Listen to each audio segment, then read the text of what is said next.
Grace Washington's scream echoed through the marble hallway of the Harrison mansion as she burst through the master bedroom door, her cleaning supplies clattering to the floor. In her arms were two small children, 6-year-old Emma and 4-year-old Lucas, both unconscious and pale as ghosts. Their lips had a strange blue tint that made Grace's heart feel like it was being squeezed by an invisible hand. "Help! Somebody help me! The children aren't breathing right!" Grace's voice cracked as she ran toward the grand staircase, the children's limp bodies growing heavier with each desperate step. Behind her, standing in the doorway of the bedroom, with a glass of juice still in her hand, was Victoria Montgomery, the billionaire's fiancée. Her perfectly painted red lips curved into the smallest smile before she arranged her face into an expression of shock. "Oh my goodness! What happened?" Victoria called out, but she didn't move to help. She just stood there, watching Grace struggle with the children, that glass of juice held steady in her manicured hand. Grace didn't have time to wonder why Victoria wasn't helping. She didn't have time to question the woman's strange calmness. All she knew was that something was terribly, horribly wrong with Mr. Harrison's children, and if she didn't get them help in the next few minutes, they might die.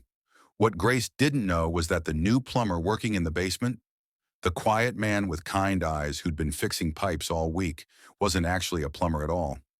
He was billionaire tech mogul David Harrison, the children's father, disguised in work clothes and a fake mustache, secretly investigating his own household because he suspected someone was trying to hurt his kids.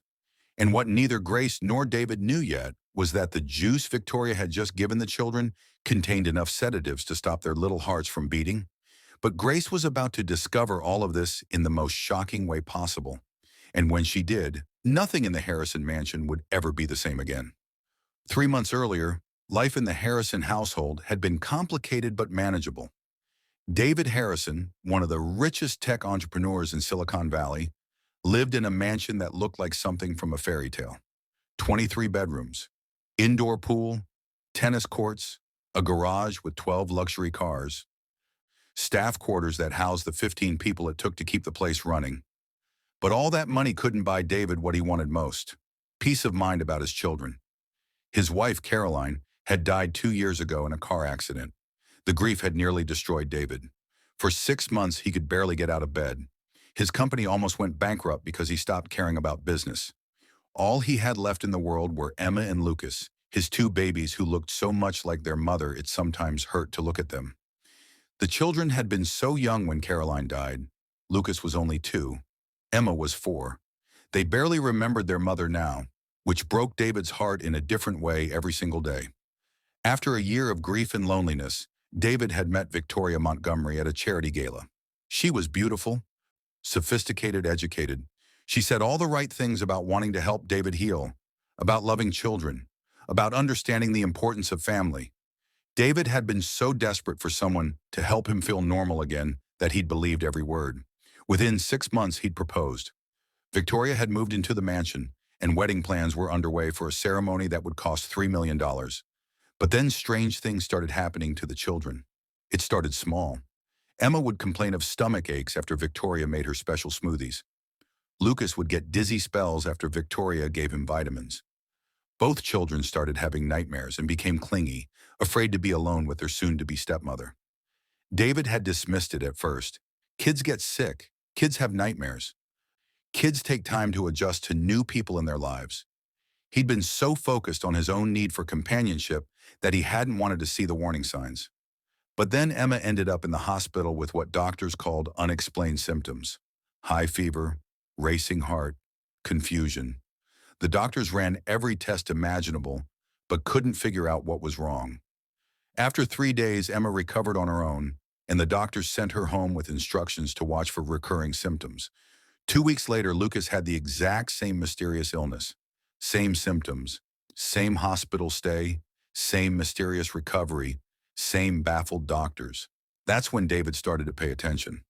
That's when he started to notice that both children had gotten sick right after spending time alone with Victoria. That's when he started to remember that Victoria stood to inherit everything if something happened to the children, according to the prenuptial agreement David's lawyers had insisted on. David had been building tech companies since he was 19 years old. He'd made his first million by 22, his first billion by 30.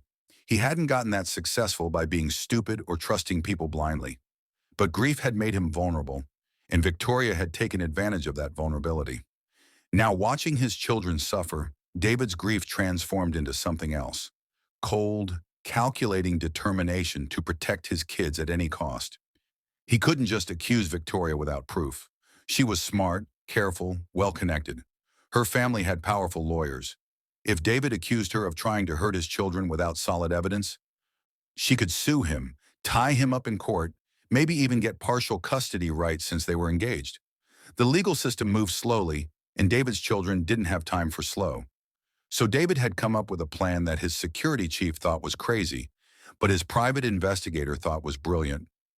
David would disguise himself as a new staff member and observe what happened in his own home when people thought he wasn't watching. It had taken 2 weeks to set up. David had fired his regular plumber, claiming the man had stolen something. Then his head of security had hired a replacement, a quiet middle-aged man with a mustache and glasses who kept to himself and did his work without bothering anyone. That man was David Harrison, living in his own basement, watching his own security cameras, and waiting to catch Victoria in the act of whatever she was planning. The hardest part was staying away from his children. Emma and Lucas had no idea their father was in the house. They thought he was away on a business trip, like he'd told them before starting this crazy undercover operation. David watched them on the security cameras every night, his heart breaking as they asked Victoria when Daddy would come home. Victoria always gave them the same answer. Soon, darlings, very soon. And when he comes back, we'll be one big happy family. The way she smiled when she said it made David's skin crawl. He'd been undercover for 5 days when he started noticing Victoria's patterns. Every morning she made the children a special breakfast smoothie. Every afternoon she gave them vitamins. Every evening she made them a bedtime snack. David had managed to get samples of all three, sending them to a private lab through his security chief. The results had come back that morning, and they'd made David's blood run cold. The smoothies contained small amounts of syrup of ipecac, something that induced vomiting. Not enough to be dangerous in a single dose, but enough to make a child feel sick over time. The vitamins weren't vitamins at all, but low-dose sedatives. And the bedtime snacks contained a mild toxin that would cause fever and confusion. Victoria had been slowly poisoning his children for months, making them sick enough to seem ill but not sick enough to die quickly. She was playing a long game, making it look like the children had some mysterious disease that doctors couldn't cure. Eventually, she planned to increase the dosages until the children died of what would look like natural causes or a tragic medical mystery. It was brilliant in its cruelty, and it made David want to tear the mansion apart with his bare hands. But he had to be smart. He had to catch her in the act. He had to have video evidence, witnesses, something so undeniable that Victoria couldn't talk her way out of it. That's where Grace Washington came in, though she didn't know it yet. Grace had worked for the Harrison family for 8 years.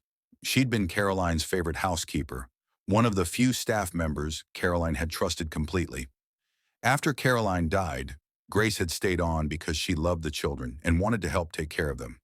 Grace was 62 years old, a grandmother of 5, with warm brown skin, kind eyes, and hands that had worked hard every day of her life. She'd raised 4 children of her own as a single mother after her husband died young. She knew what it was like to struggle, to sacrifice, to love kids more than your own comfort. David had always appreciated Grace. She was honest, hardworking, and genuinely cared about Emma and Lucas. But it wasn't until he started his undercover operation that he realized just how observant Grace was. From his position as the plumber, David watched Grace work. He noticed that she paid attention to everything. She noticed when the children seemed tired after being with Victoria. She noticed when they didn't want to eat Victoria's special treats. She noticed the subtle signs of distress that everyone else missed. Grace had even tried to say something to David before he'd started his undercover operation. She'd mentioned that the children seemed to get sick a lot around Victoria. But David, still half blind with loneliness and his need for companionship, had dismissed her concerns as a loyal old employee being overprotective. Now, watching Grace on the security cameras, David saw that she'd been right all along. She'd seen what he'd been too desperate to see, and he felt ashamed that he hadn't listened to her. David had decided that when the moment came, when he finally caught Victoria in the act, Grace would be his witness. She was credible, trustworthy, and cared about the children genuinely. A jury would believe Grace Washington. He just had to wait for Victoria to make her move. That moment came on a sunny Wednesday afternoon. David was in the basement, supposedly fixing a pipe, but actually watching the security monitors. Victoria had sent the other staff members on various errands that would keep them away from the house for hours.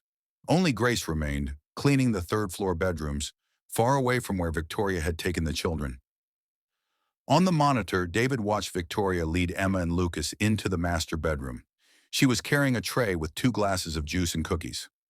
"Special treat time," Victoria said in a voice so sweet it could have given someone cavities. "I made your favorite juice just for you." David's hands clenched into fists. He'd seen this before. This was how she did it. Special treats, special drinks, things the children didn't want but felt they had to accept because adults told them to. Emma looked hesitant. "I'm not thirsty, Miss Victoria." "Nonsense, you need to drink your juice. It's got vitamins. Don't you want to grow big and strong?" Victoria's smile didn't reach her eyes. "But the juice always makes my tummy hurt," Lucas said quietly, his little voice barely audible on the security feed. "That's just because you're not used to all the healthy things in it. Drink up, both of you. Now." Victoria's voice had an edge to it now, a sharpness that made even David flinch. The children drank their juice because they were obedient, well-mannered children who'd been taught to listen to adults. David watched them drain their glasses and his heart started racing. He'd seen the lab results on Victoria's latest batch of special juice. This wasn't the mild stuff she'd been giving them before. This was enough sedative to stop a child's heart. She was making her final move. Today. Right now. David was already moving, ripping off his fake mustache, abandoning his plumber disguise. He had to get to his children. He had to stop this. But he was in the basement. The master bedroom was on the 3rd floor. Even running, it would take him 2 minutes to get there. 2 minutes might be too long. On the security monitor, he saw the children's eyes start to flutter. Lucas slumped against the bed. Emma tried to stand and fell. Both children were losing consciousness fast, faster than Victoria had probably expected. Victoria stood over them, watching with clinical detachment. She picked up her phone and started to dial. David knew what she was doing. She was going to call 911, play the panicked stepmother, claim the children had some kind of sudden attack. By the time the ambulance arrived, they'd be dead or brain damaged from lack of oxygen. David was running now, taking the basement stairs 3 at a time, his heart pounding so hard he thought it might explode. He had to get to Emma and Lucas. He had to save them. But someone else got there first. Grace Washington had finished the 3rd-floor bedrooms earlier than expected. She'd been heading downstairs when she'd heard Victoria's voice in the master bedroom. Something in that voice had made Grace stop and listen. Grace had been cleaning houses for 40 years. She'd learned to trust her instincts about people, about situations, and her instincts about Victoria had been screaming warnings for months. So Grace had quietly opened the master bedroom door just a crack, just enough to see inside. What she saw made her blood turn to ice. The children, unconscious on the floor, Victoria standing over them with her phone, looking calm and collected, and that glass of juice still sitting on the tray with a small bottle of pills beside it that Victoria was now trying to hide. Grace didn't think, didn't question, didn't hesitate. She burst through that door like the wrath of God, scooped up those babies and ran. She didn't know that the plumber rushing up the stairs toward her was actually David Harrison. She didn't know that security cameras had caught everything. She didn't know that this moment would change her life forever. All Grace knew was that 2 innocent children needed help, and she was going to make sure they got it, no matter what it cost her. Grace reached the grand staircase and started down, the children heavy in her arms. Her 62-year-old knees protested, her back screamed, but she didn't slow down, couldn't slow down. That's when she crashed directly into the plumber, both of them nearly tumbling down the marble stairs. "Give them to me," the plumber shouted, reaching for the children. "Get away! I don't know who to trust. Grace clutched Emma and Lucas tighter, trying to push past him. Grace, it's me. It's David Harrison. The plumber ripped off his glasses, and Grace found herself staring into eyes she knew well. Eyes she'd seen every day for 8 years. Mr. Harrison? But how? Why? Grace's mind couldn't process what she was seeing. No time to explain. The children? Are they breathing? Grace looked down. Both children were breathing, but barely. Their chests were rising and falling in shallow, irregular movements. Their skin was cold and clammy. We need to call an ambulance, Grace said. Already done, David said, pulling out his phone. I called when I saw what was happening on the security feed. They're 2 minutes away. But Grace, I need you to tell me exactly what you saw. Did Victoria give them something? Did you see what? There was juice and pills. She was trying to hide the pills when I came in. Grace's voice was shaking now, the adrenaline starting to wear off, reality crashing in. Behind them, Victoria appeared at the top of the stairs. Her perfect composure had cracked. Her face was twisted with rage and something else. Fear. She'd been caught, and she knew it. David, what is this? Why are you dressed like that? What's happening? Victoria tried to sound confused, but it came out wrong. Guilty. I know what you've been doing, David said quietly, still holding his unconscious daughter. I know about the poison, the sedatives, all of it, and it's all on video, Victoria. Every single thing you've done to my children for the past 6 months. Victoria's face went white, then red, then white again. You can't prove anything. Those children love me. Everyone knows I've been trying to help them. You've been unstable since Caroline died. Everyone says so. No one will believe you. They'll believe Grace, David said, nodding toward the housekeeper. She saw you. And they'll believe the security footage. And they'll believe the lab results from all the food and drinks you gave my children. It's over, Victoria. Sirens wailed in the distance, getting closer. Victoria looked toward the door, and then back at David, then at Grace.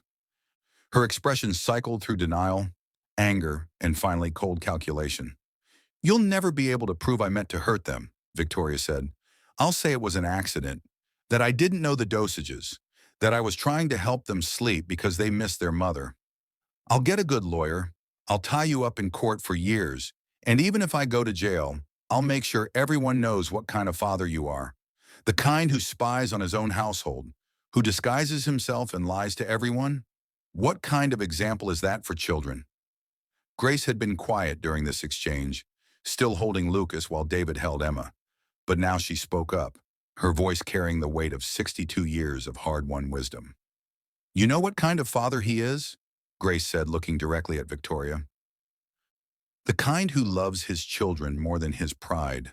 The kind who was willing to look foolish to protect them. The kind who trusted his instincts even when it meant suspecting someone he wanted to love. Grace's eyes were fierce now. You made a mistake, Miss Victoria. You underestimated how much this man loves his babies. And you underestimated how many people in this house actually care about these children. The ambulance pulled up outside. Paramedics rushed in. They took the children from Grace and David, working quickly and efficiently. David gave them the information about what Victoria had given the children, information he'd gotten from his lab results. The paramedics looked grim but not panicked. You called just in time, one of them told David. Another few minutes and we'd be looking at a very different situation. As it is, we can counteract the sedatives. They should be fine. Should be. Not will be. Should be. David felt his knees go weak. Grace caught his arm, held him steady. They're strong children, Grace said quietly. Like their mother was. They'll fight through this. The police arrived next. David had called them too before he'd even left the basement. They took one look at Victoria, at the security footage David showed them on his phone, at the testimony Grace gave, and they put Victoria in handcuffs. This is ridiculous, Victoria shouted as they led her away. I didn't do anything wrong. David, tell them. Tell them this is all a misunderstanding. But David didn't say anything. He just watched as the woman he'd almost married, the woman who'd tried to murder his children, was put into the back of a police car and driven away. After the ambulance and police left, after the emergency was over, David and Grace sat in the massive living room of the Harrison mansion. The house felt too big, too empty, too quiet. "I should have listened to you," David said finally. "When you tried to tell me something was wrong, I should have listened." "You were grieving," Grace said. "Grief makes us blind sometimes, makes us want to believe in things that aren't true, makes us trust people we shouldn't trust. But my children almost died because I was too blind to see what was right in front of me." "Your children are alive because you opened your eyes before it was too late," Grace corrected. "That's what matters. You saved them, Mr. Harrison. You did that." "We saved them," David said, looking at Grace with gratitude. "If you hadn't been there, if you hadn't acted so quickly, if you hadn't cared enough to pay attention." His voice broke. "Thank you, Grace. Thank you for loving my children enough to protect them." Grace patted his hand. "Those babies are easy to love. Anyone with eyes can see that." They sat in silence for a moment. Then David's phone rang. The hospital. Emma and Lucas were awake. They were asking for their father. David stood up so fast he almost knocked over a lamp. "I have to go. I have to see them." "Of course you do," Grace said, standing too. "You go. I'll clean up here. Make sure everything is ready for when you bring them home." David started to leave, then turned back. "Grace, I'd like to talk to you about something when things settle down. About your role in this household. I'm going to need someone I can trust to help me with the children. Someone who actually cares about them. Someone who sees them as more than just a paycheck or a means to an end." Grace smiled. "We can talk about that later, Mr. Harrison. Right now, you go be with your babies. That's where you belong." David left, and Grace began the work of restoring order to the mansion. She cleaned up the master bedroom, removing any trace of Victoria's presence.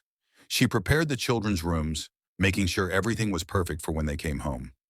As she worked, Grace thought about how close they'd come to tragedy, how Victoria's greed and cruelty had almost destroyed an innocent family, how evil could hide behind a beautiful smile and designer clothes.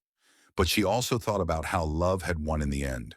A father's love for his children, a grandmother's instinct to protect the innocent, the simple human decency of caring about someone other than yourself. Grace had been a housekeeper for most of her adult life. People often looked through her like she was invisible, just part of the furniture. But today, Grace Washington had been a hero. She'd saved 2 lives, she'd stopped a killer. And even though she'd go back to cleaning and cooking and doing laundry tomorrow, Grace knew she'd never forget this day.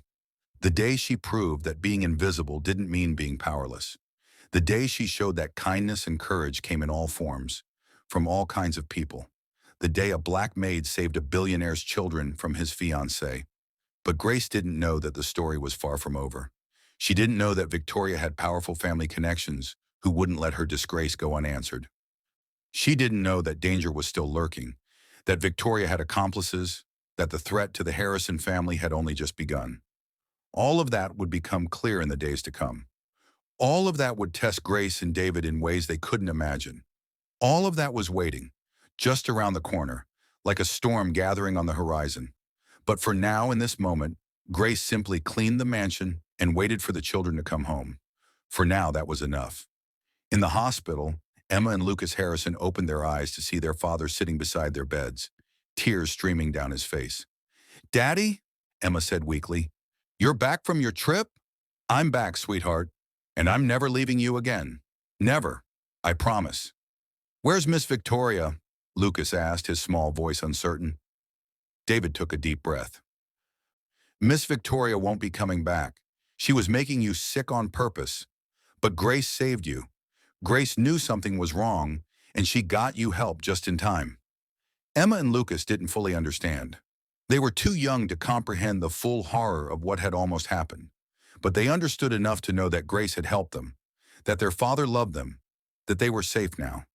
"Can we see Grace?" Emma asked. "As soon as we get home," David promised. "And kids, I need to tell you something. I've been here all along. I was the plumber. I was disguised because I was trying to protect you. I know that probably doesn't make much sense right now, but when you're older, I'll explain everything. Can you forgive Daddy for tricking you?" Emma and Lucas looked at each other, then back at their father. Then they both smiled. "You were trying to protect us," Emma said simply, like superheroes wear disguises. You were super, Daddy. David laughed and cried at the same time, pulling his children into his arms. They were okay. They were going to be okay. And he was never, ever going to let anything hurt them again. But as David held his children across town in a holding cell, Victoria Montgomery was making a phone call to her brother, a man with connections to some very dangerous people, a man who didn't like it when his family was humiliated, a man who believed in revenge. "I need your help," Victoria said into the phone. "David Harrison has ruined me, destroyed my life. I need you to make him pay. Him and that nosy housekeeper who interfered. I need you to make them all pay." On the other end of the line, her brother smiled. "Consider it done, little sister. Consider it done." The first chapter of the Harrison family's nightmare had ended, but the second chapter, the one that would test them like nothing before, was about to begin.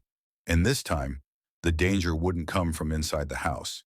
It would come from outside, from people with money and power and absolutely no conscience, from people who played for keeps. Grace Washington had saved the Harrison children once, but could she save them again when the real threat emerged? Could David protect his family when his enemies had resources that matched his own? Could kindness and courage triumph over wealth and corruption?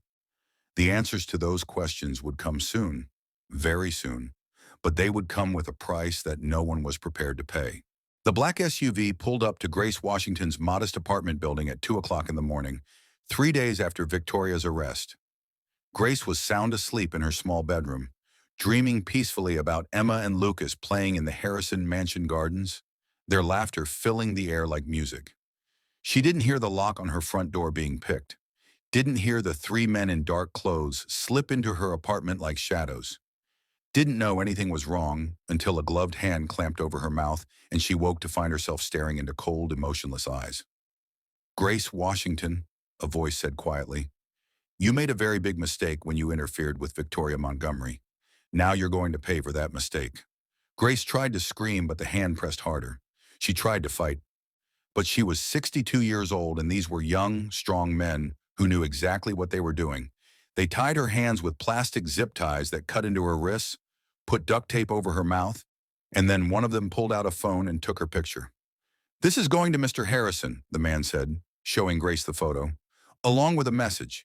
He can have his housekeeper back, unharmed, if he drops all charges against Victoria Montgomery and pays $5 million. If he refuses, or if he calls the police, you die. Simple as that." They dragged Grace out of her apartment, down the back stairs, and into the waiting SUV. The whole thing took less than 4 minutes. By the time Grace's neighbor, Mrs. Chen, woke up to get a glass of water and noticed Grace's door standing slightly ajar, the SUV was already on the highway, heading to a location that Grace couldn't identify because they'd put a hood over her head. Grace was terrified, but she was also angry. Angry at herself for not being more careful. Angry at Victoria for being so evil. But mostly angry that these men thought they could use her to hurt Mr. Harrison and those beautiful children who'd already suffered so much. If Grace had learned anything in her 62 years, it was that bullies counted on people being too scared to fight back. Well, Grace Washington had raised 4 children alone after her husband died. She'd worked 3 jobs to keep food on the table. She'd survived poverty, racism, and more hardships than these young thugs could imagine. She wasn't going to make this easy for them, not by a long shot. At the Harrison mansion, David was just putting Emma and Lucas to bed when his phone buzzed with a text from an unknown number. He almost ignored it, thinking it was another reporter trying to get a statement about Victoria's arrest.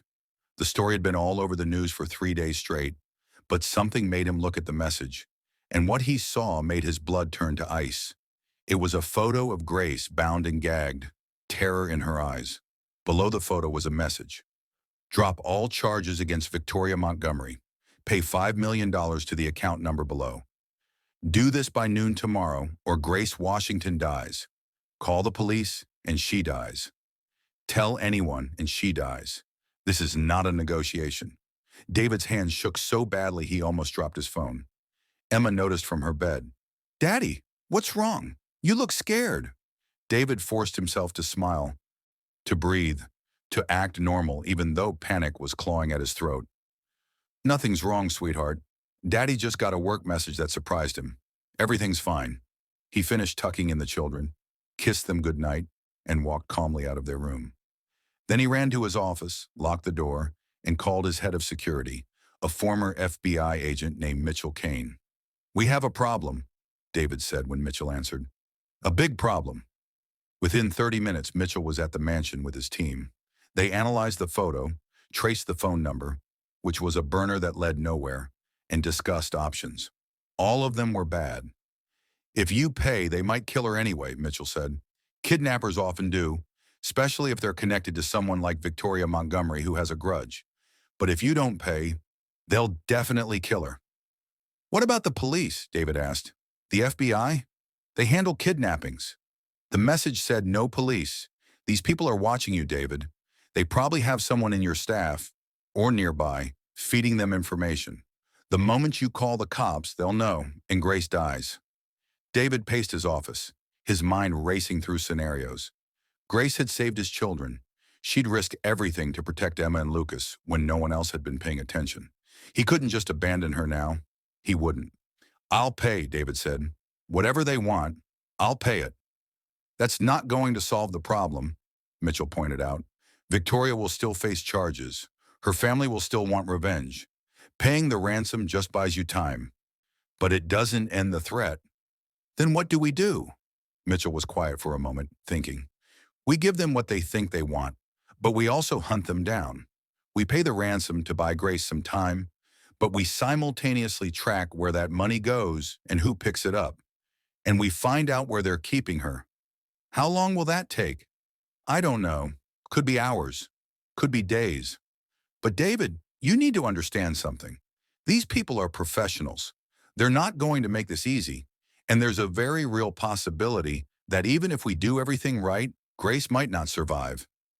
David felt like someone had punched him in the stomach. Grace might die. This kind, wonderful woman who'd done nothing wrong except care about his children might die because of him, because Victoria hated him. Because evil people existed in the world, and they didn't care who they hurt. "Start the trace," David said. "Set up the payment. But Mitchell, we're also going to do something they won't expect." "What's that?" "We're going to let Victoria think she's winning." The next morning, David held a press conference that shocked everyone. Standing in front of his mansion with cameras rolling and reporters shouting questions, he made an announcement that seemed impossible. "After careful consideration and conversations with my legal team," David said, reading from a prepared statement, "I've decided to drop all criminal charges against Victoria Montgomery. What happened to my children was a tragic misunderstanding. Miss Montgomery made mistakes in judgment, but I don't believe she intended to seriously harm Emma and Lucas. I've asked the district attorney to dismiss the case." The reporters exploded with questions. Why was he doing this? What about the evidence? What about his children's safety? But David just walked back into his mansion without answering, leaving the media in chaos. What the reporters didn't know was that this was all part of Mitchell's plan. They were sending a message to Victoria and her brother. "We're backing down. You win. Please don't hurt Grace." It was a lie, of course. David had no intention of actually dropping the charges. But he needed Victoria's people to think they had leverage, needed them to relax their guard just enough for Mitchell's team to find Grace. In her holding cell, Victoria watched David's press conference on the small television and smiled. Her brother had come through. He'd scared David Harrison enough that the billionaire was backing down.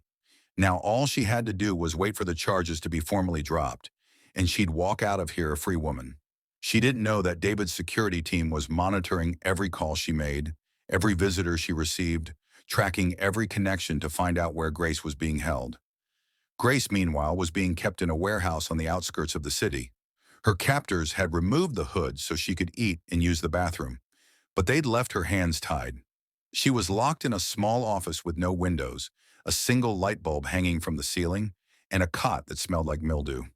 3 men took turns guarding her. They didn't talk much, but Grace listened carefully to what they did say. She was good at being invisible, at being underestimated. People talked around housekeepers like they weren't even there. Grace had learned years ago that being dismissed meant people revealed things they shouldn't. From the guards' conversations, Grace learned several important things. First, this warehouse belonged to a shipping company owned by Victoria's brother, Anthony Montgomery. Second, they were planning to kill her regardless of whether David paid the ransom. Third, they had someone inside the Harrison mansion feeding them information. That last part worried Grace the most. Someone she worked with, someone she trusted, was a traitor. But who? Grace thought through all the mansion staff in her mind. There was young Amy, the assistant cook, quiet Robert, who maintained the grounds, Jessica, the other housekeeper, Miguel, who managed the garage. Any of them could be feeding information to Victoria's people, or it could be someone Grace would never suspect, someone who seemed trustworthy but had been bought off or threatened into cooperation. Grace was still thinking about this when one of the guards brought her dinner, a cold sandwich and a bottle of water. As he set it down, his phone rang. He stepped into the hallway to take the call, leaving the door slightly ajar. Grace could hear him talking. "Yeah, I saw the press conference. Harrison's dropping the charges. Looks like the boss's plan worked." A pause. "I don't know. Anthony says to keep her alive until the money's transferred and Victoria's released. After that, we take care of her and dump the body where no one will find it." Grace's heart raced. She had maybe 24 hours to live, at most. Maybe less if something went wrong with the ransom. She had to escape, had to find a way out of this warehouse before they killed her. But how? She was tied up, locked in a room, guarded by 3 armed men. She was 62 years old, not exactly in prime physical condition. What could she possibly do? Grace looked around the small office, searching for anything she could use. There was the cot, a small desk with nothing on it, a metal folding chair, the light bulb overhead, and in the corner, partially hidden behind the desk, a small vent cover. Grace's mind started working. She'd cleaned houses for 40 years. She knew buildings, knew how they were put together. Warehouse offices like this often had ventilation systems that connected to the main building. If she could get that vent cover off, if she could fit through the opening, maybe she could crawl through the ducts and find another way out. It was a long shot, the kind of plan you saw in movies that never worked in real life. But it was the only shot Grace had. She waited until late that night when the guards changed shifts. During the changeover, there were always a few minutes when they were distracted, talking to each other, transferring information about her status. Grace had been counting the shift changes, timing them. She knew she'd have maybe 5 minutes of opportunity. When the moment came, Grace moved as quickly and quietly as her 62-year-old body would allow. She dragged the desk over to the vent, using her tied hands and working through the pain in her wrists where the zip ties cut into her skin. She climbed onto the desk, reached up, and started working the vent cover loose with her bound hands. The screws were old and rusty. They didn't want to budge. Grace's fingers were bleeding from the effort, but she kept working, kept pushing, kept trying. She could hear the guards in the hallway still talking, distracted. One screw came loose, then another. 2 more to go. Grace was working on the 3rd screw when she heard footsteps approaching. One of the guards was coming back. She jumped down from the desk, pushed it back to its original position, and threw herself onto the cot, pretending to be asleep. The door opened. The guard shined a flashlight on her, checking. Grace kept her breathing slow and steady, fighting the urge to tense up. After a moment, the guard closed the door again.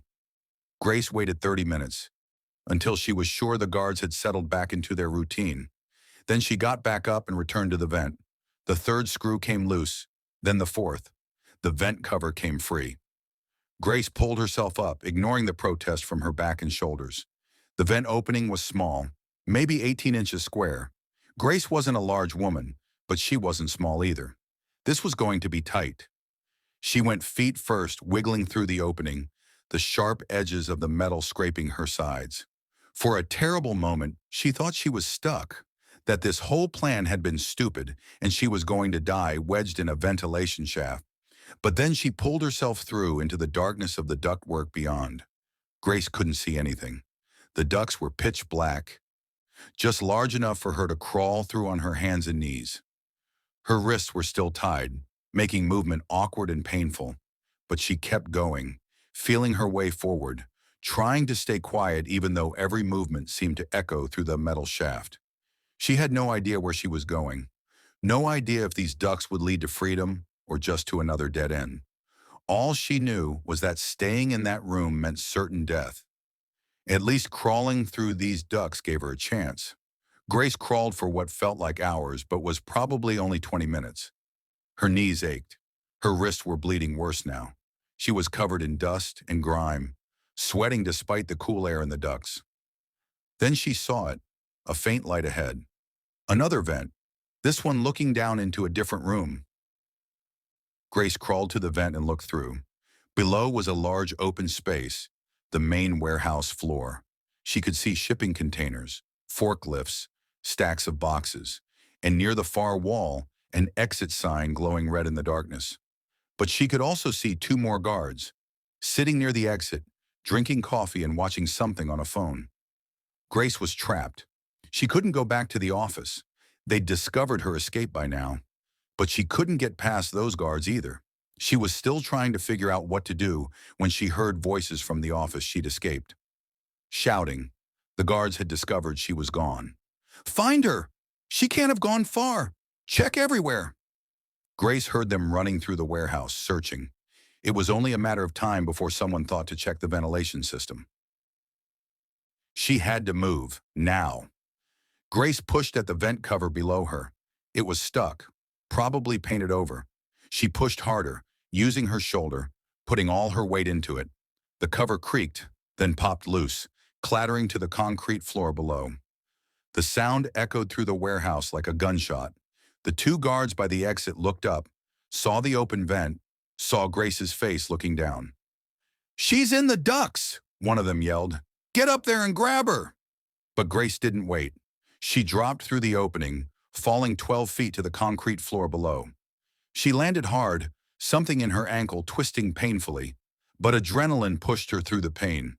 She got up and ran, limping badly, heading for that glowing exit sign. The guards were faster, younger, not injured. They caught up to her before she'd made it halfway across the warehouse floor. One of them grabbed her arm, spinning her around. "You stupid old woman! You just made this so much worse for yourself." Grace did something she hadn't done since she was a young woman, fighting off an attacker in an alley 40 years ago. She brought her knee up as hard as she could into the guard's groin. He went down with a howl of pain. The second guard lunged for her, but Grace ducked, grabbed a piece of broken pallet from the floor, and swung it with all her strength. It connected with the side of his head with a satisfying crack. He stumbled, dazed. Grace ran again, her injured ankle screaming in protest. She could hear more guards coming, their footsteps echoing through the warehouse. She wasn't going to make it to the exit. There were too many of them. But then something unexpected happened. The warehouse's main door exploded inward with a deafening crash. Armed men in tactical gear poured through, their rifles raised, flashlights cutting through the darkness. "FBI, everyone on the ground, now!" Mitchell Kane came through the door behind the FBI agents, his own weapon drawn. He spotted Grace limping across the warehouse floor and ran to her. "Grace, thank God! Are you hurt?" "My ankle, and my wrists. But I'm okay. How did you find me?" "We traced the guards' phone calls. One of them got careless, called his girlfriend from inside the warehouse. We triangulated the location." Mitchell was cutting the zip ties from Grace's wrists as he talked. "But honestly, you did most of the work. That vent escape was brilliant." All around them, FBI agents were arresting Victoria's hired thugs. Grace watched them being put in handcuffs, led away, and she felt a surge of satisfaction. These men had thought they could terrorize her, thought she was just a helpless old woman. They'd learned otherwise. An ambulance arrived to check Grace's injuries. Sprained ankle, cuts and bruising on her wrists, minor scrapes and bruises everywhere else. Nothing serious. Nothing that wouldn't heal. Mitchell called David to tell him Grace was safe. On the phone, Grace could hear the relief in David's voice, could hear him telling Emma and Lucas that Grace was coming home. But even as the paramedics bandaged her ankle, even as the FBI agents took her statement, Grace couldn't shake the feeling that something was still wrong. The guards had mentioned a spy in the Harrison mansion. Someone feeding information to Victoria's people. That person was still out there, still a threat. Mitchell, Grace said quietly as they helped her into Mitchell's car. They said they had someone inside the mansion, someone giving them information. We need to find out who. Mitchell nodded grimly. Already on it. We're going to flush them out. But Grace, you need to rest. You've been through enough. Those children have been through enough, Grace corrected. I'll rest when I know they're safe. Not before.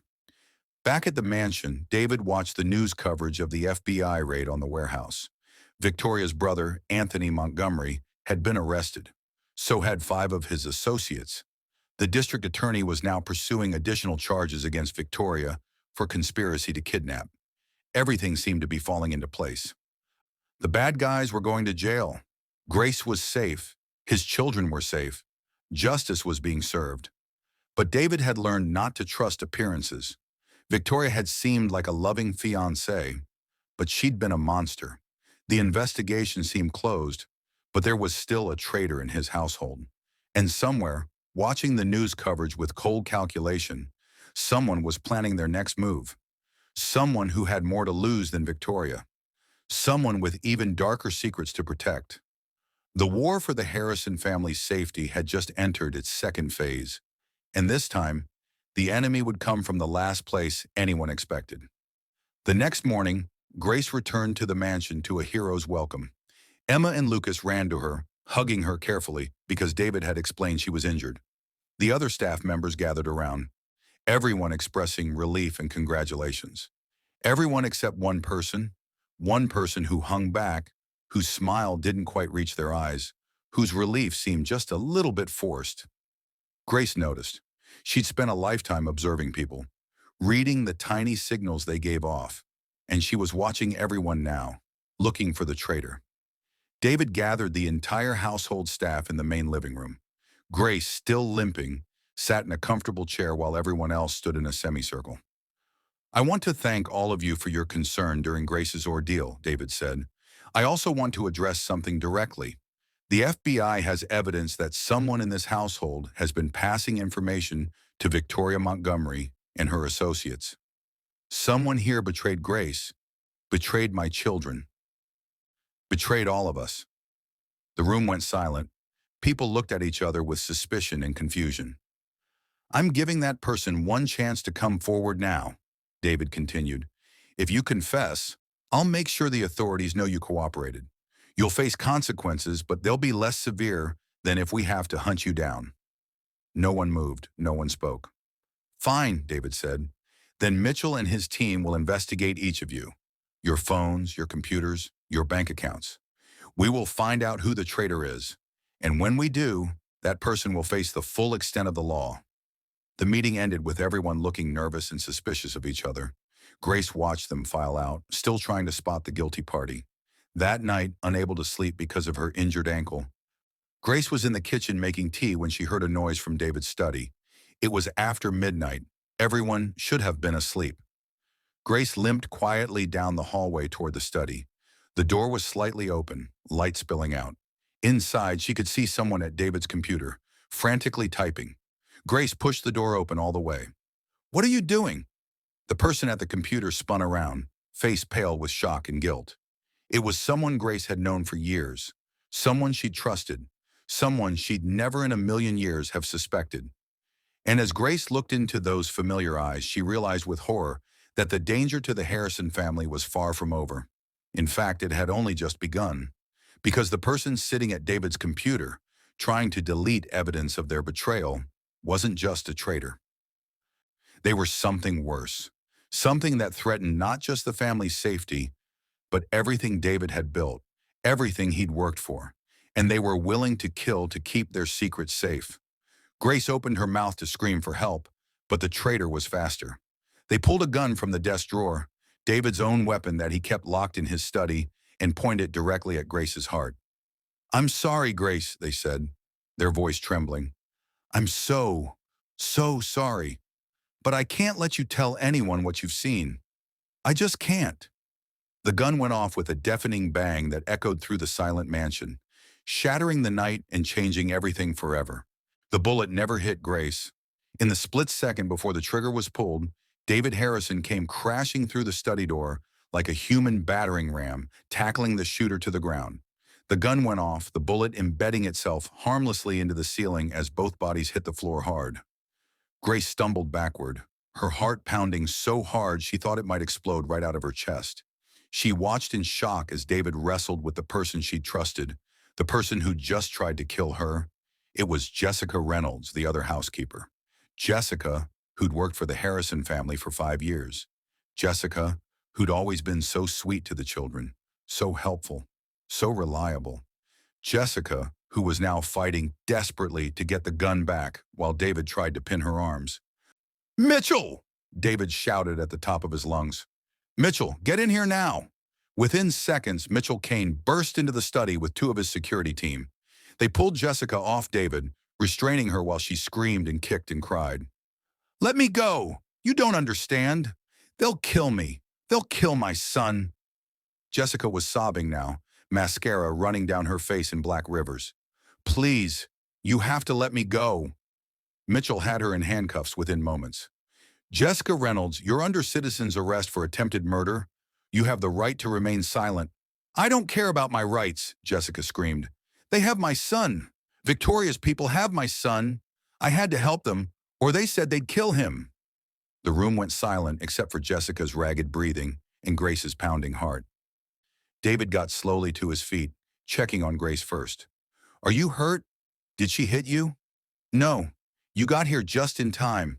How did you know?" "I didn't. I heard movement in my study and came to investigate.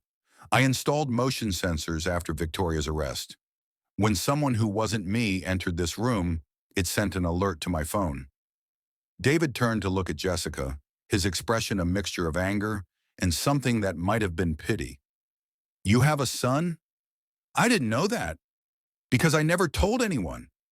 Jessica was crying harder now, her body sagging in Mitchell's grip. "His name is Tyler. He's 14. His father is in prison. We moved here to start over, to get away from that life. But Victoria's people, they found out about him. They found out where he goes to school. They sent me pictures of him, threatened to hurt him if I didn't help them." "What did you tell them?" Mitchell asked, his voice hard. "What information did you give Victoria?" "Everything. The security codes, David's schedule, when the children would be alone. When Grace found Emma and Lucas in the bedroom, I was the one who texted Victoria to warn her someone was coming." Jessica's voice dropped to a whisper. "I'm the reason Grace got kidnapped. I told them where she lived. I'm sorry, I'm so sorry." Grace felt like she'd been slapped. Jessica had seemed so concerned when Grace was taken, had hugged her when she returned. Had all of that been an act? "Where's your son now?" David asked. "Where are they keeping him?" "I don't know. They move him every few days. They send me proof of life videos to make sure I keep cooperating. The last one came yesterday. He looked scared, but okay. They said if I helped them one more time, they'd let him go." Jessica looked up at David with desperate, red-rimmed eyes. "I was trying to delete the security footage from tonight. They wanted proof that there were gaps in your surveillance. They're planning something big, but they wouldn't tell me what." Mitchell pulled out his phone. "We need to get the FBI involved. If they're holding a child—" "No!" Jessica lurched forward, held back only by Mitchell's firm grip. "No police. They said if I contact the police, Tyler dies immediately. They're watching me. They're always watching." "They're watching less than you think," Mitchell said grimly. "We swept your apartment this morning, found 3 hidden cameras and 2 listening devices. We left them in place so whoever's monitoring wouldn't know we'd found them. But Jessica, they were never going to let your son go. This was always going to end with both of you dead. You were a liability the moment you started working for them." Jessica's face crumpled. No, they promised. They said if I helped them, Tyler would be safe." "They lied," David said, his voice gentler now. "Victoria's people lie. It's what they do. But Jessica, listen to me. We can help you. We can find Tyler. But you need to tell us everything you know. Every detail, no matter how small." Jessica looked at David for a long moment, weighing her options. Finally, she nodded. Okay, I'll tell you everything. But please save my son. He's just a kid. He didn't do anything wrong. This is all my fault. Don't let him pay for my mistakes. Over the next hour, Jessica told them everything. How Victoria's people had approached her 3 months ago, right after Victoria moved into the mansion. How they'd shown her photos of Tyler at school, photos of him walking home, photos of him sleeping in his bed. How they'd made it clear they could get to him anytime they wanted. How they'd forced Jessica to report on everything happening in the household. What David ate for breakfast, when he went to bed, how much time he spent with the children. They'd been gathering information, learning David's patterns, looking for vulnerabilities. When David had started his undercover operation as the plumber, Jessica had been ordered to find out what he was really doing. She'd searched his room, gone through his belongings, and discovered the fake mustache and glasses. She'd reported it immediately. That's how Victoria had known to accelerate her plan to poison the children. She'd realized David was onto her and decided to make her move before he could stop her. So Grace almost lost Emma and Lucas because of you, David said quietly. They almost died because you told Victoria that I knew. I know, and I hate myself for it. Jessica was crying again. But what was I supposed to do? Let them kill my son? What would you have done if it was Emma or Lucas? David didn't answer. He couldn't, because he knew exactly what he would have done. He would have burned the world down to save his children, and that knowledge made it impossible to hate Jessica completely, even though she'd nearly gotten his kids killed. The FBI is going to want to talk to you, Mitchell said. But first we're going to find Tyler. Jessica, I need you to describe everyone you've had contact with, every phone number they called from, every location where you met them, everything. Jessica nodded and started talking. Grace listened, amazed at how much information Jessica had gathered. Addresses, license plates, physical descriptions. Jessica might have been a traitor, but she was a smart traitor. She'd been documenting everything, probably planning to use it as insurance if things went wrong. While Mitchell's team worked on tracking down the locations Jessica provided, David pulled Grace aside into the hallway. I owe you an apology, David said. I never should have put you in danger. If I'd been more careful, if I'd vetted my staff better. Stop, Grace interrupted. Mr. Harrison, you can't blame yourself for this. Evil people do evil things. That's on them, not you. You're a good man trying to protect his children. Don't let Victoria and her people make you doubt that. You almost died tonight, again, because of me. I almost died tonight because Jessica made bad choices, because Victoria is a monster, because sometimes the world is cruel and unfair, but I didn't die. You saved me, just like I saved Emma and Lucas. We're even. Grace smiled, trying to lighten the mood. Though I'd appreciate it if we could stop having these dramatic rescue scenes, my heart can't take much more excitement. David laughed despite everything. Deal. From now on, boring is good. Boring is great. I'm aiming for the most boring household in America. Good luck with that, Grace said. Something tells me boring isn't in the cards for the Harrison family. She was more right than she knew. By dawn, Mitchell's team had narrowed down Tyler's location to 3 possible addresses, all properties connected to Anthony Montgomery's business empire. The FBI was preparing to raid all 3 simultaneously, hoping to catch Tyler's captors before they could react. David insisted on going along, despite Mitchell's protests. That boy's mother betrayed my family to try to save him. The least I can do is be there when we bring him home.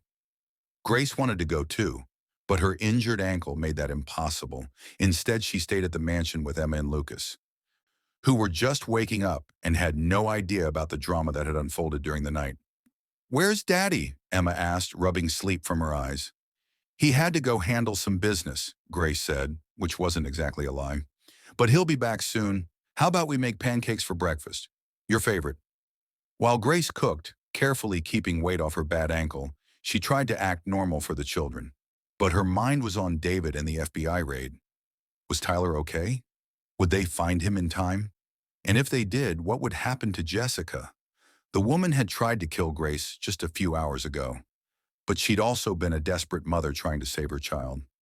Grace understood that desperation. She'd been a single mother herself. She knew what it was like to feel like the whole world was against you and your baby. Grace didn't excuse what Jessica had done, but she understood it. And understanding was the first step toward forgiveness, even when forgiveness seemed impossible. Emma interrupted Grace's thoughts. Grace, you're crying. Why are you crying? Grace touched her face and realized tears were streaming down her cheeks. Just thinking about sad things, sweetheart, but happy things too. Sometimes life is so complicated, it makes you cry even when you're not sure if you're sad or happy. That doesn't make sense, Lucas said, drowning his pancakes in syrup. No, Grace agreed, wiping her eyes. It doesn't. But that's life, baby. It doesn't always make sense. Across town, David stood with the FBI tactical team outside a warehouse in an industrial area near the docks. This was the third location they'd checked, and David was starting to lose hope. The first two had been empty. What if Tyler wasn't at any of these places? What if Jessica's information was wrong or outdated? We've got movement inside, one of the FBI agents said, looking at a thermal imaging device. 2 heat signatures, one large, one small. The small one is in a stationary position. Could be restrained. David's heart raced. That could be Tyler. They might have actually found him. The FBI team moved in with military precision. David stayed back like Mitchell had insisted, watching from behind an armored vehicle. He heard shouting, the sound of a door being broken down, and then silence. 30 seconds later, an FBI agent emerged from the warehouse carrying a teenage boy in his arms. The boy was thin, dirty, and looked terrified, but he was alive. Tyler Reynolds? The agent called out. Yes, the boy said weakly. My name is Tyler. Where's my mom? Is my mom okay? David stepped forward. Your mom is safe. She's in custody, but she's safe, and she did everything she did to try to save you. She wants you to know that. Tyler started crying. I told her not to help them. I told her I'd be okay, but she wouldn't listen. She never listens. That's what mothers do, David said gently, thinking of Caroline, of how she would have moved heaven and earth to protect Emma and Lucas. They don't listen to logic when their children are in danger. They just act. Your mother loves you very much. The FBI arrested the man who'd been guarding Tyler, one of Anthony Montgomery's associates. In the warehouse, they found evidence linking the kidnapping directly to Victoria and her brother. More charges, more evidence. The case against the Montgomery family was becoming airtight. On the ride back to the city, Tyler sat next to David in Mitchell's car. The boy was quiet, processing everything that had happened. What's going to happen to my mom? Tyler finally asked. David didn't lie to him. She's going to face charges for what she did. She helped dangerous people. She passed along information that put my children in danger. She tried to hurt someone, but the fact that she was being coerced, that she was trying to save you, that will matter. I'll make sure the prosecutor knows the whole story. I'll testify on her behalf if it helps. Why would you do that? After what she did to you? Because I understand why she did it. If someone threatened Emma or Lucas, I'd do terrible things to protect them. Your mother was in an impossible situation. She made bad choices, but she made them for good reasons. That doesn't excuse what she did, but it explains it. An explanation matters. Tyler was quiet for a moment. Then he said, Thank you, Mr. Harrison, for saving me and for not hating my mom. I don't hate your mother, Tyler. I'm angry at her, yes, but I don't hate her. Hate takes too much energy. I'd rather spend that energy making sure you and your mom get through this. When they arrived back at the mansion, Grace was waiting on the front steps despite her injured ankle. She'd insisted on being there when Tyler arrived, said the boy needed to see a friendly face. Tyler got out of the car and looked at Grace uncertainly. You're the lady my mom tried to shoot. I am, Grace confirmed. I'm sorry, I'm really sorry. Grace walked down the steps, ignoring the pain in her ankle, and pulled Tyler into a hug. You have nothing to apologize for, child. Nothing that happened was your fault. You hear me? You're a victim in this, just like everyone else. Tyler started crying again, and Grace just held him, letting him release all the fear and trauma of the past weeks. David watched them and felt something in his chest loosen. This was what healing looked like. This was what forgiveness looked like. This was what it meant to choose kindness over revenge. The next few days were a whirlwind of legal proceedings. Jessica was charged with conspiracy and attempted murder, but the prosecutor agreed to consider her cooperation in the circumstances when determining her sentence. Tyler was placed with his aunt temporarily while Jessica's case worked through the system. Victoria and her brother Anthony faced a mountain of charges: attempted murder, conspiracy to commit murder, kidnapping, witness intimidation, and more. Their family's expensive lawyers tried to get them out on bail, but the judge denied it. They were too dangerous, too much of a flight risk. David thought it was over. He thought his family was finally safe. He'd even started letting the children go back to their normal routines, with extra security, of course, but trying to give them some sense of normalcy. That's why he wasn't prepared for what happened next. Emma was at a friend's birthday party at a local park, surrounded by other children and their parents. David had sent 2 security guards to watch her, but they were trying to be discreet, standing at a distance so Emma could feel like a normal kid for a few hours. That's when a woman approached Emma at the playground. She was well-dressed, middle-aged, with kind eyes and a warm smile. She looked like someone's grandmother. "Emma Harrison," the woman said, "your daddy sent me to pick you up. He said there's a family emergency." Emma hesitated. Daddy had told her never to go with strangers. But this woman knew her name, and she looked so nice. And what if something had really happened to Daddy or Lucas? "What kind of emergency?" Emma asked. "Your brother Lucas had an accident. Your daddy wants you at the hospital right away." "Come on, sweetie, my car's right over here." Emma looked back at her friend's party. She could see the security guards, but they were far away, talking to each other. Should she tell them?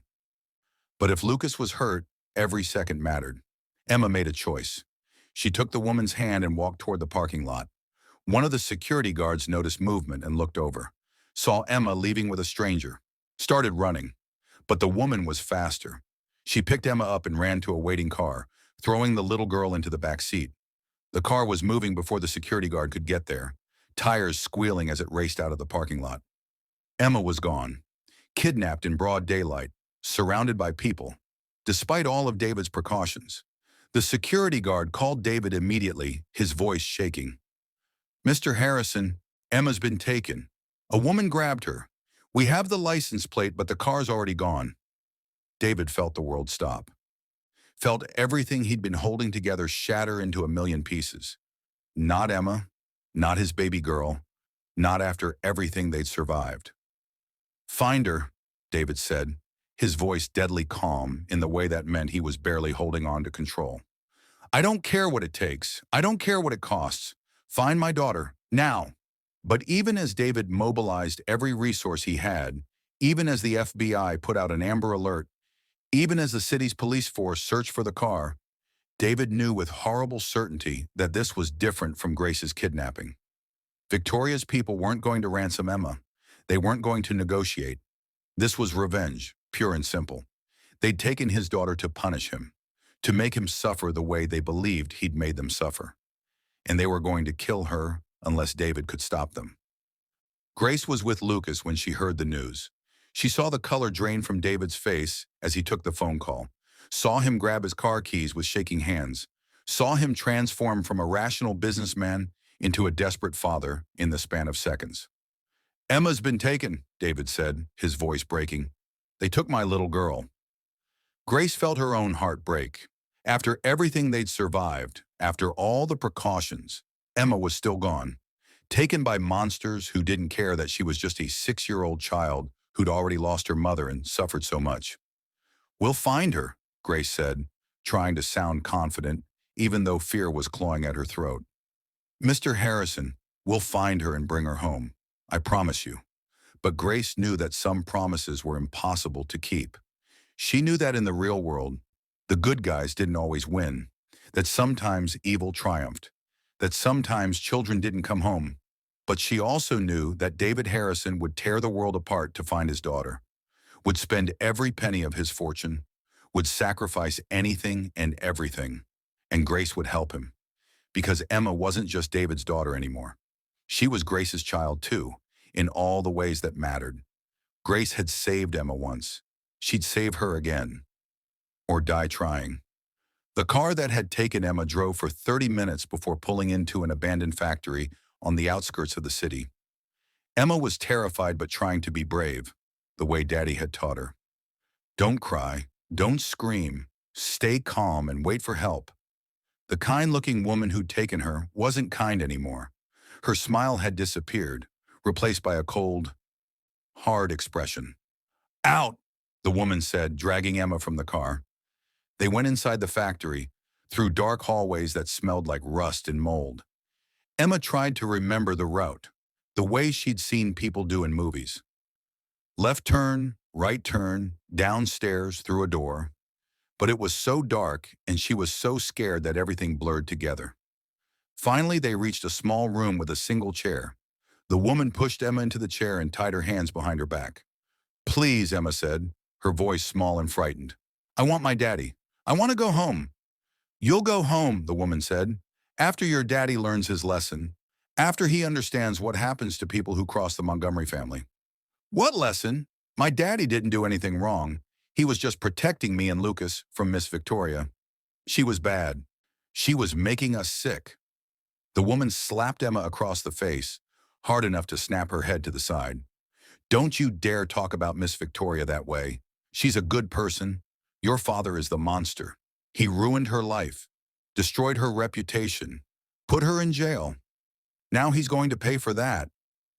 Emma's cheek burned where she'd been hit.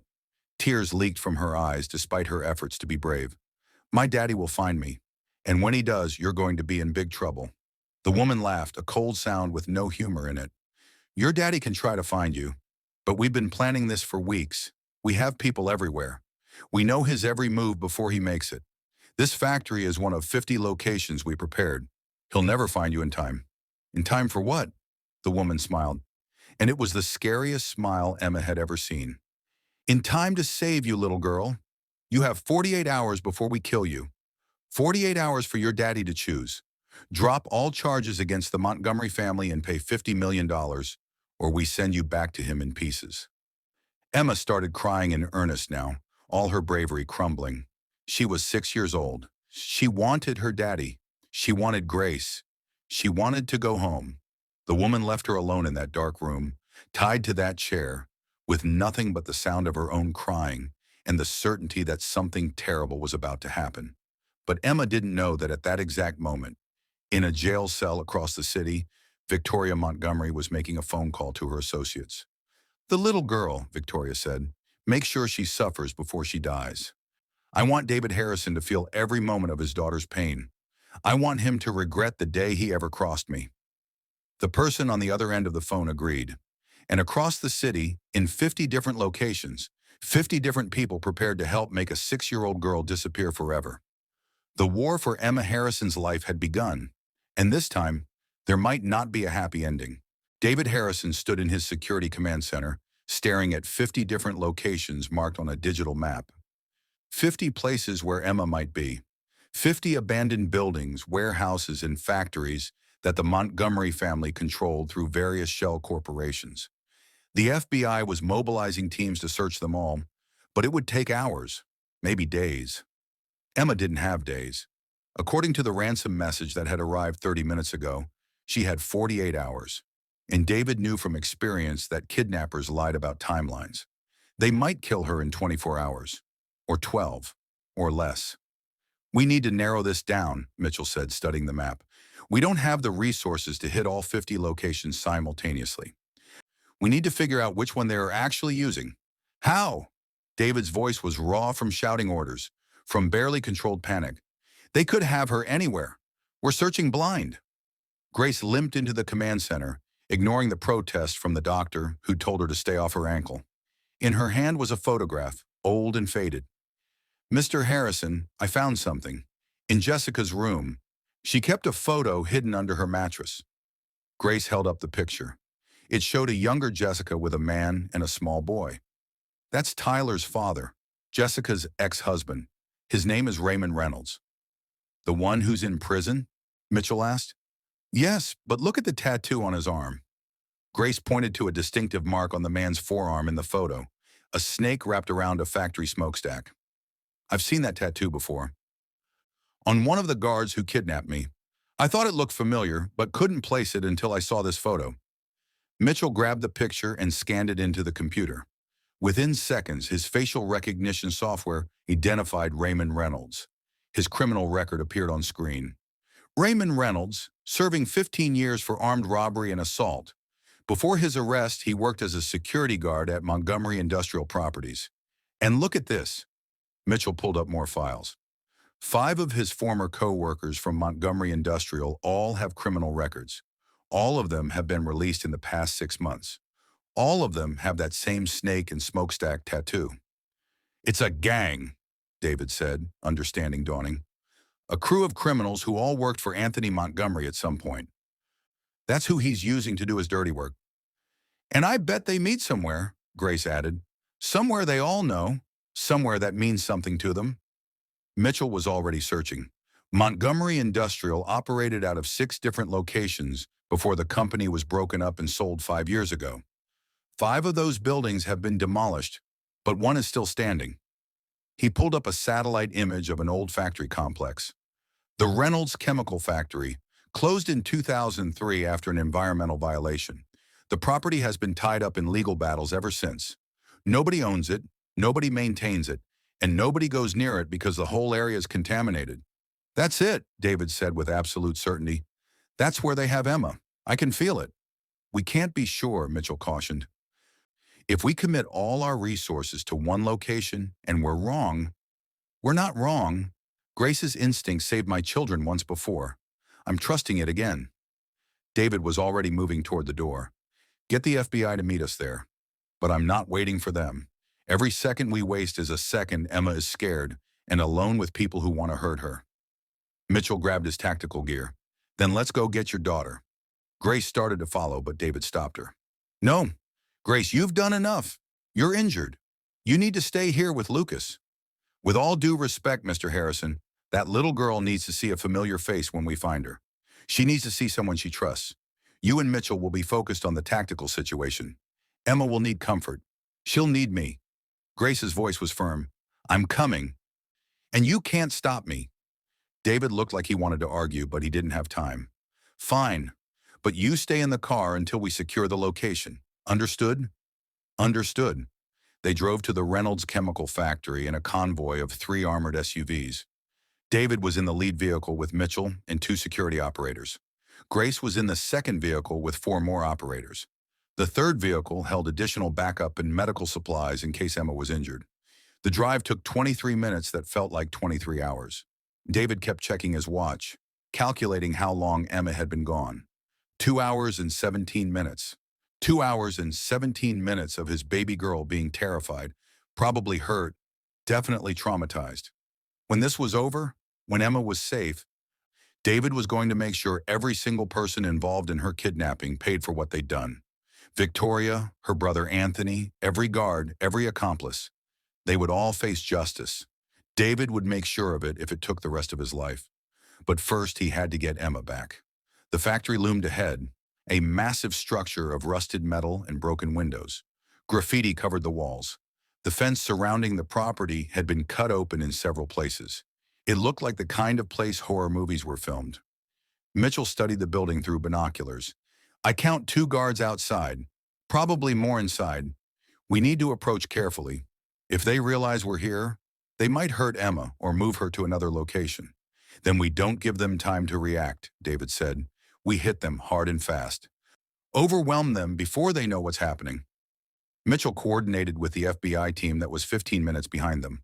The plan was simple.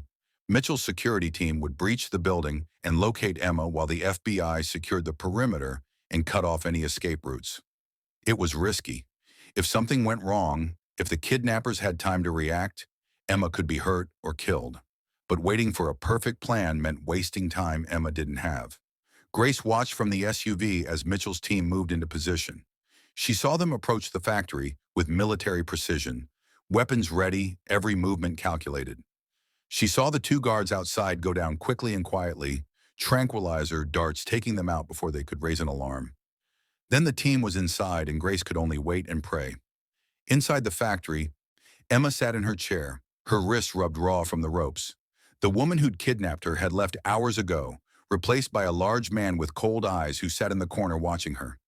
He hadn't spoken to Emma at all, just stared at her like she was an object, not a person. Emma had tried everything she could think of to get free. She'd tried wiggling out of the ropes, but they were too tight. She'd tried talking to the guard, but he ignored her. She'd tried screaming for help, but the factory was in the middle of nowhere, and her voice just echoed back at her.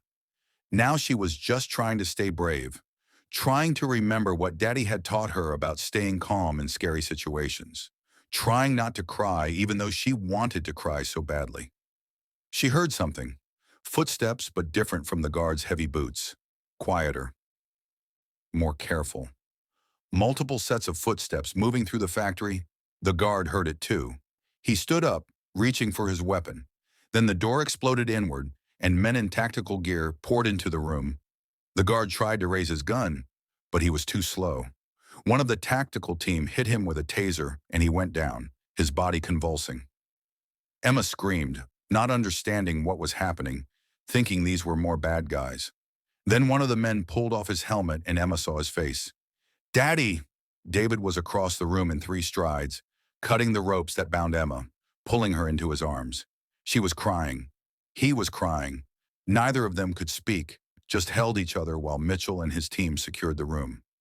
"I've got you, baby," David finally managed to say. "I've got you. You're safe now. Daddy's here." "You're safe." "I was so scared," Emma sobbed into his shoulder. "The lady said you wouldn't find me. She said terrible things. She hit me." David saw the bruise on Emma's cheek and felt rage like he'd never known. But he pushed it down, focused on his daughter. "You were so brave, sweetheart. So brave. I'm so proud of you. Is Lucas okay? They said there was an emergency with Lucas." "Lucas is fine. They lied to you. They lied about everything. But it's over now. We're going home." Mitchell appeared at David's shoulder. "We found 3 more guards in the building, all subdued. No casualties on our side. But boss, we need to move. The FBI is here, but we should get Emma out of this place." David stood, still holding Emma, and carried her out of that terrible room. As they moved through the factory, Emma buried her face in his shoulder, not wanting to see any more of this nightmare place. Outside, Grace was waiting by the SUV, despite having been told to stay inside. The moment she saw Emma, her face crumpled with relief. "Grace!" Emma reached for her, and David passed his daughter to the woman who'd saved her life once already. Grace held Emma tight, rocking her gently. "Oh, baby, oh, sweet baby, you're safe now. You're safe." The FBI agents swarmed the factory, arresting the guards, collecting evidence. The lead agent approached David. "Mr. Harrison, we found something you need to see. In one of the offices upstairs, a laptop with detailed plans.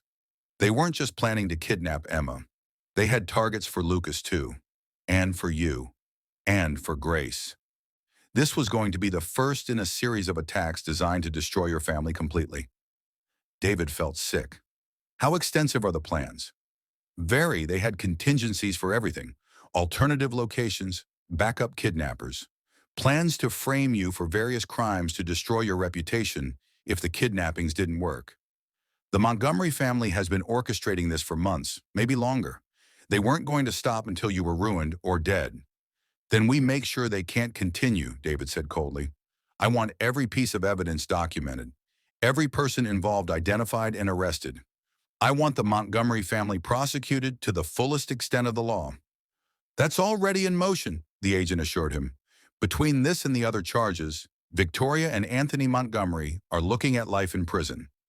Their entire organization is being dismantled as we speak." David should have felt relief, victory, justice. But all he felt was exhaustion and a desperate need to get his children home to safety. The drive back to the mansion was quiet. Emma sat between David and Grace in the back seat, holding both their hands. She'd stopped crying but hadn't spoken since leaving the factory. David knew she was processing trauma that no 6-year-old should ever have to experience. When they arrived home, Lucas was waiting on the front steps with the nanny. The moment he saw Emma, he ran to his sister and hugged her so tight David worried he might hurt her. "You're back," Lucas said. "I was so scared. I thought the bad people might keep you forever." "I'm okay," Emma said, finding her voice. "Daddy saved me, and Grace was there too." That night, David put both children to bed in his own room. He wasn't letting them out of his sight. Emma and Lucas fell asleep, curled up together, still holding hands, while David sat in a chair watching them. Grace brought him coffee and sat in the chair beside him. "They're going to be okay," Grace said quietly. "Children are resilient. With time and love and maybe some therapy, they'll heal from this. What if they don't? What if I've scarred them forever by being too blind to see Victoria for what she was? Too desperate for companionship to protect them properly?" David's voice was heavy with guilt. "Then you'll help them carry those scars," Grace said firmly. "Just like you carry your own scars from losing your wife. Just like I carry scars from losing my husband young and raising 4 kids alone. Scars don't mean you're broken, Mr. Harrison. They mean you survived. And you'll teach Emma and Lucas to survive too." "I don't know how to do this," David admitted. "How to be enough for them. They need a mother. They need their father," Grace interrupted. "They need you to be present and loving and honest about the fact that life is hard sometimes, but we face it together. That's what children need. Not perfection, not a fairy tale. Just someone who shows up and loves them no matter what." David was quiet for a moment. Then he said, "Grace, I want to offer you a position, not as a housekeeper, as the children's nanny, full-time, with a salary that reflects the importance of the job and your own apartment in the mansion if you want it, or a house nearby if you prefer. I know it's a lot to ask, but Emma and Lucas trust you, love you, and honestly, I trust you with them more than anyone else in the world." Grace didn't answer immediately. She looked at the sleeping children, at Emma's bruised cheek and Lucas's protective arm around his sister. "I'm 62 years old," Grace finally said. "I have grandchildren of my own, a life outside this mansion. You're asking me to give up a lot. I know, and if you say no, I'll understand completely. But Grace, I'm not just asking you to be an employee. I'm asking you to be part of our family. Emma and Lucas need you. And if I'm being honest, I need you too. I can't do this alone." Grace thought about her own children, all grown and living their own lives. Thought about her grandchildren who she saw on weekends. Thought about her small apartment and her simple routine. Then she thought about Emma asking for her in the hospital. About Lucas calling her Grandma Grace when he thought no one was listening. About feeling needed and valued in a way she hadn't felt in years. "I'll do it," Grace said, "but on one condition. Anything. You stop blaming yourself for what happened. Victoria fooled everyone, not just you. She was a master manipulator who preyed on your grief. That's not a character flaw on your part. It's a testament to your capacity for love and hope. Don't let her take that away from you." David felt tears burning his eyes. "Thank you, Grace, for everything. For saving my children. For believing in them. For believing in me when I didn't believe in myself." "That's what family does," Grace said simply. "And we're family now, whether you like it or not." Over the next few weeks, life at the Harrison mansion slowly returned to normal. Or at least a new version of normal. Emma started seeing a child psychologist who specialized in trauma. She had nightmares for a while, but they gradually became less frequent. She was quieter than before, more cautious around strangers, but she was healing. Lucas became even more protective of his sister. He insisted on walking her to school, holding her hand, making sure she was never alone. David worried he was taking on too much responsibility for such a young child, but the therapist said it was Lucas's way of processing his own fear and helplessness. Grace moved into a suite in the mansion, close to the children's rooms. She decorated it with photos of her own family, making it feel like home. Every morning she woke Emma and Lucas with gentle songs and breakfast smells. Every night, she read them stories and kissed their foreheads. She became the constant in their lives that they desperately needed. David, for his part, cut back drastically on his work commitments. He promoted trusted executives to handle the day-to-day operations of his company and focused on being present for his children. He had breakfast with them every morning, helped with homework every evening, attended every school event, every dance recital, every soccer game. The billionaire who'd once worked 16-hour days now left the office at 5 o'clock sharp. His business associates thought he'd gone soft. David didn't care what they thought. His children's childhood would only happen once, and he wasn't going to miss it. Jessica Reynolds was sentenced to 5 years in prison for her role in helping Victoria. But the judge took into account the coercion and her cooperation with investigators. With good behavior, she'd be out in 3 years. Tyler was living with his aunt and visited his mother regularly. David had set up a trust fund for Tyler's education, feeling somehow responsible for the boy's trauma, even though logically he knew it wasn't his fault. Victoria and Anthony Montgomery went to trial 6 months later. The evidence against them was overwhelming. Security footage, witness testimony from Grace and the rescued guards, the laptop with detailed plans, financial records showing payments to kidnappers. The jury deliberated for less than 4 hours before returning guilty verdicts on all counts. Victoria was sentenced to life in prison without possibility of parole. Anthony got the same. Their family fortune was seized to pay restitution to their victims and cover legal costs. David attended the sentencing hearing. He wanted to look Victoria in the eye one last time, wanted her to see that she hadn't broken him or his family. As the guards led Victoria out of the courtroom, she caught David's eye. For just a moment, her mask slipped. He saw something that might have been regret, or maybe just anger at being caught. He'd never know. "I hope it was worth it," David said quietly as she passed. Victoria didn't answer, just kept walking, her expensive shoes clicking on the marble floor, heading toward a future of concrete cells and locked doors. 1 year after Emma's kidnapping, the Harrison family gathered in their garden for a celebration. It was Emma's 7th birthday, and she'd insisted on a party with all her friends. The garden was transformed with balloons, streamers, and a bouncy castle that Lucas was currently dominating. Children ran everywhere, laughing and playing, their joy infectious. Grace stood by the refreshment table, making sure everyone had cake and juice. She wore a comfortable dress and sensible shoes, her warm smile greeting every child who approached. David watched from the porch, marveling at how different life looked from a year ago. How close they'd come to losing everything. How Grace's simple act of courage had saved not just his children's lives, but their futures. Emma appeared at his side, tugging on his sleeve. "Daddy, come play with us. We're going to do the piñata." "Wouldn't miss it, sweetheart." David let his daughter lead him into the chaos of the party. As he watched Emma swing at the piñata, laughing when she missed, encouraged by her friends and brother, David felt something he hadn't felt in years. Peace, hope, the sense that maybe, just maybe, everything was going to be okay. Grace joined him, handing him a piece of cake. "She's doing so well. Both of them are. Thanks to you." "Thanks to all of us," Grace corrected. "You, me, the therapists, their friends, their teachers. It takes a village, Mr. Harrison." "David," he said, "after everything we've been through, I think you can call me David." Grace smiled. "All right, David it is." They stood together, watching the children play, each thinking about the journey that had brought them to this moment. A billionaire and a housekeeper, brought together by tragedy, connected by love for 2 children who deserve the world. "Grace," David said quietly, "I've been thinking about something, about the future." "What about it?" "About how I want to use my resources to help other families. Create a foundation that helps single parents who are being threatened or coerced. Provide security for people who can't afford it. Make sure what happened to Jessica and Tyler doesn't happen to other families." "That's a beautiful idea. I want you to help me run it. Use your experience, your understanding of what it's like to struggle.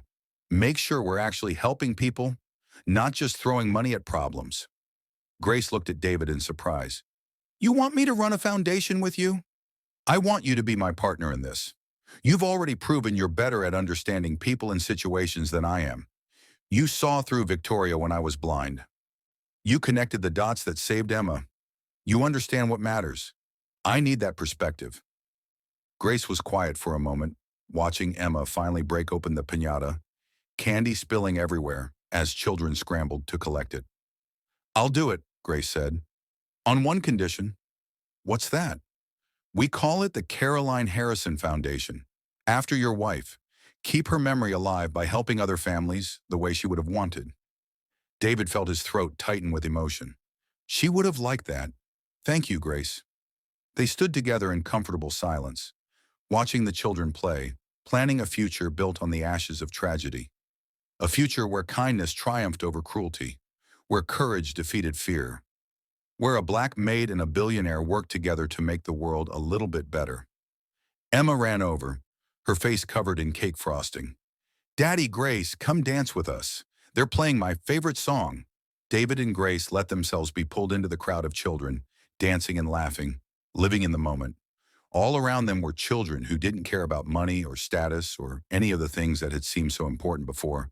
They just cared about fun and friendship and cake. Later that night, after all the guests had gone home and Emma and Lucas were asleep, David found Grace on the porch looking at the stars. "Tired?" he asked, sitting beside her. "Happy tired," Grace said. "The best kind. Those children had a wonderful day. Because of you, you made it special. We all made it special. That's what family does." They sat in comfortable silence for a while. Then David said, "Grace, can I ask you something? Why did you do it? When you found Emma and Lucas sick in that bedroom, when you knew helping them might cost you everything, why did you risk it?" Grace thought about the question. "Because they needed help, and I could give it, that's all. I didn't think about consequences or rewards or anything complicated. I just saw two babies who needed saving, and I saved them. That's what you do when you have a heart. The world would be a better place if more people thought like you." "The world would be a better place if more people thought like you too," Grace countered. "You're using your wealth and privilege to help others now, creating a foundation to protect vulnerable families. That's not common among billionaires. Most just get richer and forget about people like me. I could never forget about you, Grace. You're the hero of this story." Grace laughed. "I'm no hero. I'm just an old woman who got lucky and stubborn at the right times." "You're wrong," David said seriously.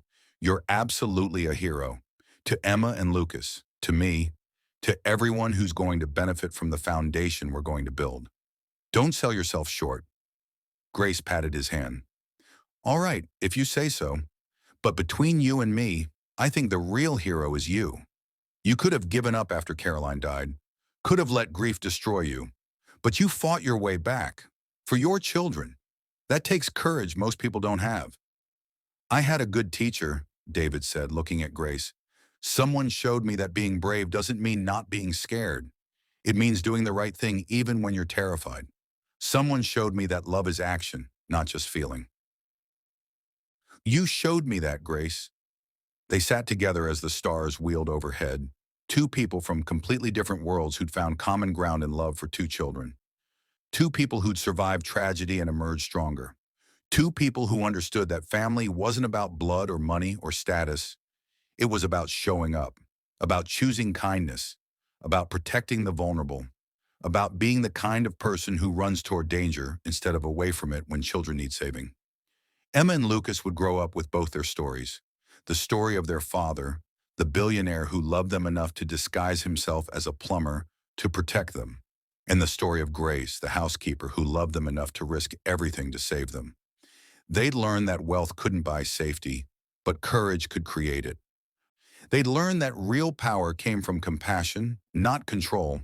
They'd learned that families could be built from choice, not just blood.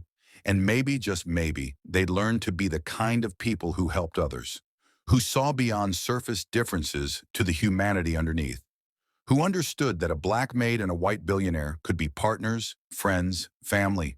That was the legacy David and Grace were building together. Not one of money or status, but one of kindness and courage and love that transcended all the artificial barriers society tried to erect. Years later, when Emma and Lucas were grown, when they had children of their own, they would tell those children about Grace Washington, about the woman who'd saved their parents' lives, about the grandmother who'd taught them that true wealth wasn't measured in dollars, but in the lives you touched and the people you helped. And those children would carry that lesson forward, creating ripples of kindness that would spread farther than anyone could imagine. All because one woman chose to run toward danger instead of away from it.